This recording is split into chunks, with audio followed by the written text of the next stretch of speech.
የተዋህዶ ሃይማኖታችንን ማስፋፋት ቤተክርስቲያናችንንም መጠበቅ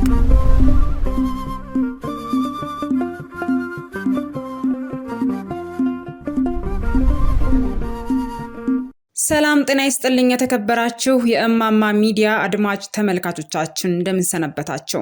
በኢትዮጵያ ኦርቶዶክስ ተዋህዶ ቤተክርስቲያን የሃይማኖት ዕውቀት ማስፋፊያ ጠቅላላ ማህበር የ2018 ዓመተ ምህረት የሁለተኛ ሩብ ዓመት የሥራ አስፈጻሚና የበጎ ፈቃድ ኮሚቴ አባላት ስብሰባ በአጭሩ እናስቃኛችኋለን። አብራችሁን ቆዩ። በቅድሚያም ስብሰባው በጸሎት የተከፈተ ሲሆን በሊቀ ትጉሃን መምህር ገብረ መስቀል ኃይለ መስቀል የሃይማኖት ዕውቀት ማስፋፊያ ጠቅላላ ማህበር መስራችና ዋና ስራ አስኪያጅ ንግግር አድርገው ያለፈውን ቃለ ጉባኤ እንዲነበብ ጋብዘዋል። አምላካችን መድኃኒታችን ኢየሱስ ክርስቶስ ሆይ በስሜ ሁለትም ሶስትም ሆናችሁ ብትገኙ እኔ በመካከላችሁ እገኛለሁ ያልክ ቸር አምላካችን በመካከላችን ተገኝተህ ጉባኤያችንን ባርክልን፣ ማህበራችንን አስፋልን፣ ሰምተን ለመዳን ጸልየን ለመሰማት እንድታበቃን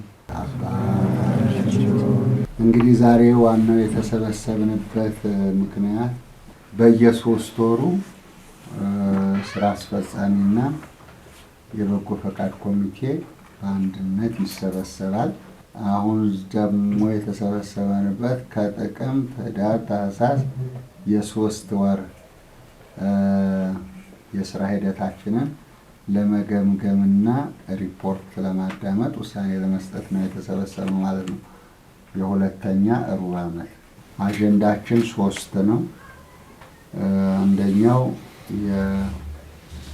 ያለፈውን ቃለ ጉባኤ ሰምቶ በፊርማ ማጽደቅ ነው። ሁለተኛው ደግሞ የ3 ወር ሪፖርት ማዳመጥ እና አስተያየት መስጠት ነው። ሶስተኛው ልዩ ልዩ ጉዳዮች ናቸው። በዚህ አጀንዳ መሰረት እንወያያለን። በሃይማኖት ዕውቀት ማስፋፊያ ጠቅላላ ማህበር የሥራ አስፈጻሚና የበጎ ፈቃደኞች ኮሚቴ አባላት የስብሰባ ቃለ ጉባኤ የስብሰባ አጀንዳ ያለፈውን የስብሰባ ቃለ ጉባኤ አንብቦ መፈረም፣ ሁለተኛ የሩብ ዓመት ሪፖርት አንብቦ ማጽደቅ፣ ሶስተኛ ልዩ ልዩ ጉዳዮች ካሉ መወያየት ይሆናል። በመጀመሪያ ስብሰባው በጸሎት ተከፍቷል። በመጀመሪያ አጀንዳ መሰረት በ20/11/2017 ዓ.ም የተደረገው የስብሰባ ቃለ ጉባኤ በንባብ ቀርቦ በሙሉ ድምጽ በፊርማ ጸድቋል። በሁለተኛው አጀንዳ የአንደኛው ሩብ ዓመት የሥራ ክንውን ሪፖርት ከሐምሌ 1 ቀን 2017 ዓ.ም እስከ መስከረም 30 ቀን 2018 ዓ.ም ድረስ ያለውን አንደኛ ጠቅላላ አባላትን በተመለከተ፣ ሁለተኛ የሥራ አስፈጻሚ አባላት አገልግሎትን በተመለከተ፣ ሶስተኛ የበጎ ፈቃድ አገልጋዮችን በተመለከተ፣ 4 በጽህፈት ቤት በኩል የተከናወኑ ስራዎች፣ 5 የስብከተ ወንጌል አገልግሎት፣ 6 ህትመትና ማስታወቂያ፣ 7 የሚዲያ ስርጭት፣ 8 በተለያዩ አህጉረ ስብከት ስር ለሚገኙ አብያተ ክርስቲያናት በገንዘብና በማቴሪያል የተደረገላቸውን ድጋፍ፣ 9 በተለያዩ አህጉረ ስብከት ስር ለሚገኙ ገዳማትና የአብነት ትምህርት ቤት ተማሪዎች በገንዘብና በማቴሪያል የተደረገውን ድጋፍ፣ በቤት ለቤት ድጋፍና እንክብካቤ ለአረጋውያንና ቤት እድሳት ለተደረገላቸው በተመለከተ፣ 11 ለተመረጡ ችግረኛ ወገኖች ጊዜያዊ እርዳታ የተደረገውን ድጋፍ በተመለከተ፣ 12 በአበይት በዓላት ቀን የነዳያን የምሳ ግብዣና ለችግረኛ ወገኖች ለበዓል መዋያ የተደረገውን ድጋፍ፣ 13 መንግስታዊ ለሆኑና መንግስታዊ ላልሆኑ የተደረገውን ድጋፍ፣ 13 ለተማሪዎች የተደረገውን ድጋፍ፣ 5 በአስተዳደርና ፋይናንስ ኃላፊ የተከናወኑ ስራዎች፣ 16 በመዝገብ ቤትና ንብረት ክፍል የተከናወኑ ስራዎች፣ 17 ሰጪና ተቀባይን በማገናኘት በማቴሪያል የተረዱትን በተመለከተ፣ 18 በሂሳብና በጀት ክፍል የተከናወኑ ስራዎች፣ 19 የማህበሩን ገቢና ወጪ በተመለከተ ያጋጠሙ ችግሮችና የተወሰደው መፍትሄ ጭምር እንዲሁም ደግሞ በሩብ ዓመቱ የተከናወነ የሂሳብ ክንውን መግለጫ ሰንጠረዡን በዝርዝር ቀርቧል። በመቀጠልም የሁለተኛ ሩብ ዓመት ሪፖርት ተነቧል። የሃይማኖት ዕውቀት ማስፋፊያ ጠቅላላ ማህበር ከማህበራት ክትትልና ቁጥጥር መምሪያ በተሰጠው ፈቃድ መሰረት ልዩ ልዩ የሥራ ክንውን በየሩብ ዓመቱ ለማህበሩ ስራ አስፈጻሚ የሚያቀርብ መሆኑ ይታወቃል። የሁለተኛ ሩብ ዓመት የሥራ ክንውን ሪፖርት በተለያዩ አህጉረ ስብከት ስር ለሚገኙ አብያተ ክርስቲያናት በገንዘብ በማቴሪያል የተደረገላቸው ድጋፍን በተመለከተ፣ ለ20 አድባራት ለልማትና ህንጻ ቤተክርስቲያን ድጋፍ የተደረገ ከአውደ ምህረት ካስተባበር ነው ሌላ ተጨማሪ የማህበሩን ጽህፈት ቤት በደብዳቤ በመጠየቅ ብር 1,188,641 ከ25 ብር ድጋፍ ለማድረግ ተችሏል። 7.1 በአዲስ አበባ ሀገረ ስብከት ስር ለሚገኙ ለአየር ጤና መካነ ስብሐት ቅዱስ ሩፋኤል እና ቅድስት ልደታ ለማርያም መስሪያ ብሎኬት የተገዛበት 45,000 ብር። ጀሞ 1 ደብረ መዊ ቅዱስ ሚካኤል ቤተክርስቲያን ለቤተክርስቲያኑ ድጋፍ ብር 30,000 ብር። ላምበረት ደብረ ፀሐይ አቡነ አረጋዊና አቡነ ገብረ መንፈስ ቅዱስ ቤተክርስቲያን ለቤተክርስቲያኑ ድጋፍ 70,000 ብር። አየር ጤና ደብረ ብስራት ቅዱስ ገብርኤልና አቡነ ገብረ መንፈስ ቅዱስ ወቅድስት ጸበለ ማርያም ቤተክርስቲያን ብረት የተገዛበት 96,000 ብር። ፈለገ ብርሃን ልደታ ለማርያምና አቡነ ገብረ መንፈስ ቅዱስ ቤተክርስቲያን ለቤተክርስቲያኑ ሲሚንቶ የተገዛበት 55,000 ብር። ለቦሌ አራብሳ ምዕራፈ ቅዱሳን አቡነ ኪሮስ ወአቡነ እጨጌ ዮሐንስ ለቤተክርስቲያኑ ብረት የተገዛበት ብር 54,000 ብር። ደብረ ቢታንያ አቡነ ተክለ ሃይማኖትና ቅድስት ልደታ ለማርያም ቤተክርስቲያን ሰንበት ትምህርት ቤት ኮምፒውተርና ፕሪንተር የተገዛበት 28,000 ብር። ለአቡነ እጨጌ ዮሐንስ ቤተክርስቲያን ድልድይ ስራ ድጋፍ ብር 28,000 ብር። 7.2 በሰሜን ሸዋ ደብረ ብርሃን ሀገረ ስብከት ስር ለሚገኙ የጉራምባ ማርያም ቤተክርስቲያን ድጋፍ 30,000 ብር። 7.3 በሸገር ሀገረ ስብከት ስር ለሚገኝ ፊሊዶሮ ደብረ ስብሐት ቅድስት ልደታ ለማርያም ቤተክርስቲያን ለቤተክርስቲያኑ ሲሚንቶ የተገዛበት 54,000 ብር። ኮየፈጨ ገላን የደግ ሰዲ ቅዱስ ሚካኤል ቤተክርስቲያን ሰንበት ትምህርት ቤት ዩኒፎርም የተገዛበት 18,000 ብር። ለጉጄ መካነ ቅዱሳን በዓለ ወልድ አባ ኪሮስ ወአባ ሳሙኤል ወቅዱስ ሩፋኤል ቤተክርስቲያን ለቤተክርስቲያኑ ኮምፒውተር ከነ ፕሪንተሩ የተገዛበት 44,000 ብር። 7.4 በሀዲያና ስልጤ ሀገረ ስብከት ስር ለሚገኝ ለሆሳዕና ደብረ ኢዮር ቅዱስ ራጉኤልና ቅድስት ልደታ ለማርያም ወቅዱስ መርቆሬዎስ ለሞጣሄት መስቀል የተገዛበት ብር 66,000 ብር። 7.5 በደቡብ ትግራይ ማይጨው ሀገረ ስብከት ስር ለሚገኝ እቴኑ ቅድስት ኪዳነ ምሕረት ቤተክርስቲያን ለቤተክርስቲያኑ 25 ከረጢት ጅብሰንና 43 ጋሎን ቀለም የተገዛበት 54,000 ብር። እንድሪያ ስላሴና አብርሃም ቤተክርስቲያን የቅዳሴያን አልባሳት ጽዋ የተገዛበት ብር 18,500 ብር። 7.6 ከምባታና ሀላባ ጠምባሮ ሀገረ ስብከት ጽሕፈት ቤት ኮምፒውተር፣ ፕሪንተር፣ ወረቀት መጠረዣና ሞንታርቦ የተገዛበት 140,000 ብር። ሀደሮ ቅድስት ኪዳነ ምሕረት ቤተክርስቲያን ለቤተክርስቲያኑ መቃኞ ስራ ብር 55,000 ብር። ከምባታና ሀላባና ጠምባሮ ሀገረ ስብከት ጽሕፈት ቤት ለስብከተ ወንጌል ጉባኤ የስፖንሰር ድጋፍ 30,000 ብር።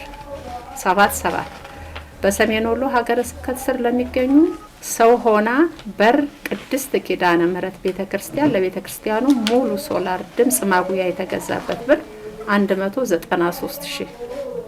7.8 በምስራቅ ጎጃም ሀገረ ስብከት ስር ለሚገኙ እንድማጣ ኢየሱስ ክርስቶስ ቤተክርስቲያን ለቤተክርስቲያኑ ድጋፍ 30,000 ብር። በዚህ ሩብ ዓመት በተለያዩ የሀገራችን ክፍል የሚገኙ በ8 ሀገረ ስብከት ስር ለሚገኙ ለ20 አድባራት ገዳማት መርዳት ተችሏል። በተጨማሪም ለጽሕፈት ቤት ባቀረቡት የእርዳታና የጥሪ ደብዳቤ መሰረት ማስረጃቸውን በመመልከት የአብያተ ክርስቲያናት ታሪክ እና ያሉበት ሁኔታ የሚገልጽ ቪዲዮ በማስቀረጽ ታሪኩን በማስተዋወቅ ለ52 አብያተ ክርስቲያናት በዩቲዩብ በማስተዋወቅ የማቴሪያልና የገንዘብ ድጋፍ ቀጥታ በሂሳብ ቁጥራቸው እንዲያገኙ ተደርጓል።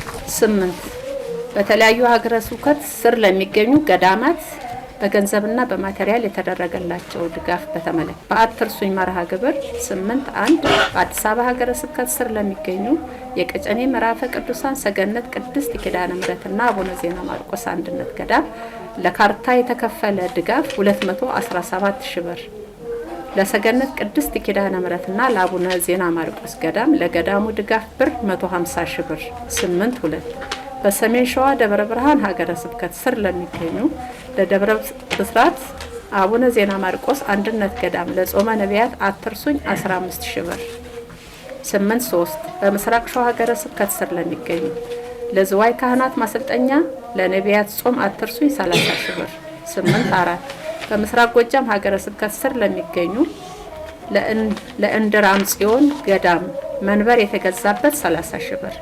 ለጅረት ደብረ መድኃኒት መድኃኔ ዓለም ገዳም ለነቢያት ጾም አትርሱኝ ብር 17,000 ብር። 8.5 ለደቡብ ወሎ ሀገረ ስብከት ስር ለሚገኝ ሐይቅ ቅዱስ እስጢፋኖስ አቡነ ኢየሱስ ሞዓ አንድነት ገዳም ለጾመ ነቢያት አትርሱኝ ብር 15000 ብር።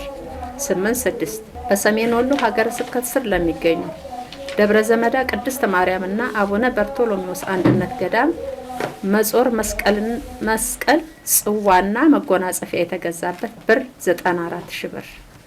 በዚህ ሩብ ዓመት በተለያዩ የሀገራችን ክፍል የሚገኙ በ6 አህጉረ ስብከት ስር ለሚገኙ ለ7 ገዳማት ብር 574103 ከ50 የገንዘብ ድጋፍ ለማድረግ ተችሏል።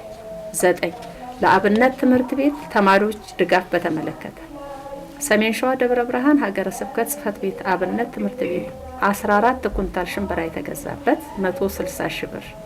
ለመናገሻ ደብረ ፀሐይ ቅዱስ ጊዮርጊስ ቤተክርስቲያን ለአብነት ትምህርት ቤት ለቀለብ ድጋፍ የተገዛበት ብር 35000 ብር። 10 ለቤት ድጋፍ እንክብካቤ ለአረጋውያንና ቤት እድሳት ለተደረገላቸው በተመለከተ በልዩ ልዩ ምክንያት አልጋ ላይ የዋሉ አረጋውያን በእድሜ የገፉ አዛውንት ጧሪ ቀባሪ የሌላቸው አበው እየተረዱ ይገኛሉ። በዚህ ሩብ ዓመት አንድ አረጋዊ ያረፉ ሲሆን ለቀብር ማስፈጸሚያ የተሰጠ ሲሆን በእሳቸው ምትክ ሌላ በመተካት 60 የሚያሉ እየተረዱና እየተጎበኙ ሲሆን በማህበሩ የአረጋውያን ተንከባካቢና ድጋፍ ሰጪ መሪነት እና 12 የሚያሉ በጎ ፈቃደኞች አማካይነት ወርሃዊ በጀታቸው 500 ብር የተሰጣቸው ሲሆን በተጨማሪም በየ15 ቀኑ በሶ እንዲሰጣቸው ተደርጓል።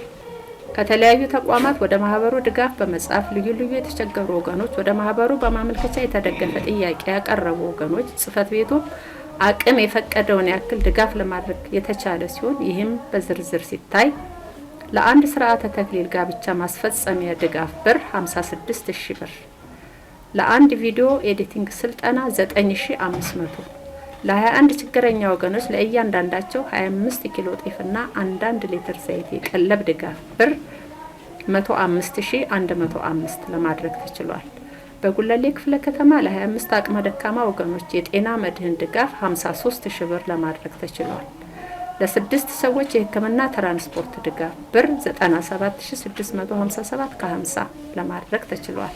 12 በአበይት በዓላት ቀን የነዳያን ምሳ ግብዣና ለችግረኛ ወገኖች ለበዓል መዋያ የተደረገውን ድጋፍ በተመለከተ የገና በዓል ምክንያት በማድረግ በጉለሌ ክፍለ ከተማ ወረዳ 4 እና በአራዳ ክፍለ ከተማ ወረዳ 4 ነዋሪዎች በኑሮ ዝቅተኛ የሆኑ ወገኖቻችንን ለ120 የዘይትና የዱቄት ድጋፍ ተደርጓል። በጠቅላላ ለችግረኛ ወገኖች ለበዓል ሙያ ድጋፍ ብር 127217 ከ25 ሳንቲም ወጪ ሆኖ በስራ ላይ ውሏል። 13 መንግስታዊ ለሆኑና መንግስታዊ ላልሆኑ የተደረገውን ድጋፍ በተመለከተ በጉለሌ ክፍለ ከተማ ቀጨኔ ፖሊስ ጣቢያ ለቢሮ ግንባታ ብር 86000 ብር ድጋፍ ተደርጓል። 14 በአስተዳደርና ፋይናንስ ኃላፊ የተከናወኑ ስራዎችን በተመለከተ አስተዳደራዊ የዕለት ዕለት ስራዎች እየተሰራ ይገኛል። ወርሃዊ የአባላት ክፍያ አባላቱ ባሉበት ድረስ በመሄድ ገንዘብ ለመሰብሰብ ጥረት እየተደረገ ይገኛል። የ2017 ዓ.ም የኦዲት ሪፖርት ክንውን ምላሽ የማህበሩ አሰራር እጅግ አመርቂ መሆኑ በደብዳቤው ለመረዳት ተችሏል። ማህበሩ በበጎ አድራጎት ስራ በመሳተፍ ላከናወናቸው በርካታ ስራዎች ከአዲስ አበባ መስተዳደር ከንቲባ የምስክርና የምስጋና ሰርተፊኬት ተቀብሏል። ለገዳማትና አድባራት የተደረገውን ድጋፍ በተመለከተ 15 በአዲስ አበባ ሀገረ ስብከት ስር ለሚገኙ አድባራት ለ14 አብያተ ክርስቲያናት ከመጽሐፍ ሽያጭ ብር 113490 ድጋፍ ለማድረግ ተችሏል። 15 በምግባረ ሰናይ ዘርፍ የተረዱ ወገኖችን በተመለከተ ለችግረኛ ሰዎች ጊዜያዊ እርዳታ ለሕክምና ትምህርት ቤት ለህትመት ድጋፍ የተደረገላቸው ሰዎች ብዛት 13 ሲሆኑ ብር 170410። 2 ለትራንስፖርት ለአንድ ሰው ትራንስፖርት የተደረገ ድጋፍ 1200 ብር። የገዳማትና አድባራት እርዳታ የተደረገው ድጋፍ ብር 113490። ለምግባረ ሰናይ ስራ ወጪ የሆነ ብር 171610። ጠቅላላ የሁለቱም ድምር 285100 ይሆናል። ለሰጪዎቻችን እግዚአብሔር ይስጥ። በማዘዣ ደብዳቤ ብር 3,801,369 ከ66 ሳንቲም ወጪ ሆኖ በስራ ላይ ውሏል። ከወጪ ቀሪ ወደ ጥር ወር 2018 ዓመተ ምህረት የዞረ በ5 ባንኮች የሚገኝ ብር 1,490,367 ከ14 ሳንቲም ይሆናል።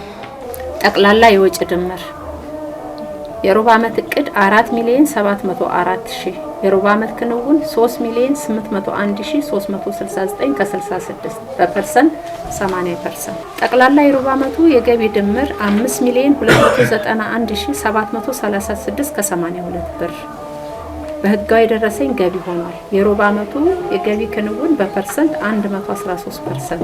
ጠቅላላ የሩብ ዓመቱ ወጪ 3,801,369 ከ66 ወጪ ሆኖ በስራ ላይ ውሏል። የሩብ ዓመቱ የወጪ ክንውን በፐርሰንት ሲገለጽ 80% ይሆናል።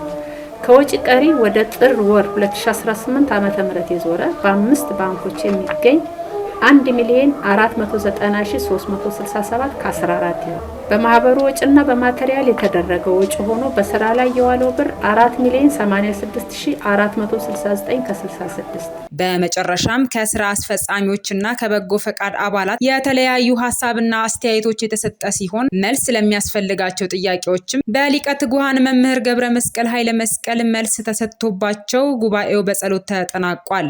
ብዙ ጊዜ እቅዱ ሲሰራ በሰውኛ ፈራለሁ እውነት ለመናገር ምንም ማልደብቀው ማለት ነው። ማለት በቃ እግዚአብሔር በሚያውቀው ከአይምሮ በላይ ነው። በዚህ ዘመን ላይ እቅድ ታቅዶ ማለት ገቢ በተለይ በዚህ ፐርሰንት ፐርፎርም አይደረም ማለት እግዚአብሔር በመካከላችን ማናየው ግን አለ። እግዚአብሔር ባይረዳን ኑሮ ሁላችንም እዛ አንገኝምና እግዚአብሔር ሁሉም ነገር የተሟላ ማህበር ነው። ሪፖርቱ በጣም ጥርት ያለ ሁሉ ጊዜ የምንናገረው ነገር ነው። ምንም የሚጎልበት ነገር የሌለ ሁሉም ነገር የተሟላለት ነው። በእውነቱ ወንድሞቼ እንደተናገሩት ቃላት ያጥራል።